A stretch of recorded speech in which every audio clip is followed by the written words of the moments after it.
Welcome to 1111 Wesley Avenue in Oak Park, Illinois. The homeowner of this Craftsman-style home was constantly replacing his old wood siding, so he finally decided to replace the lower half of his home with a sturdier siding brand, James Hardie siding. This home was transformed from this to this, thanks to our design consultants who take their time to create the perfect renderings for their clients' redesign, and our incredible construction crew who are able to successfully bring these renderings to life. In this project, we used James Hardie siding with a small profile and a smooth finish in the custom color Koala gray. Water table trim was used to surround the bottom and middle of the house to create a more traditional look to the home, and we installed Douglas fir and stained finish to the front porch ceiling, as well as new TimberTech railings.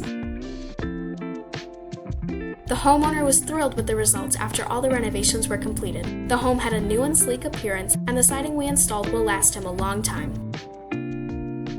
For more information on how Siding and Windows Group can transform your home, please contact us to schedule your design consultation today.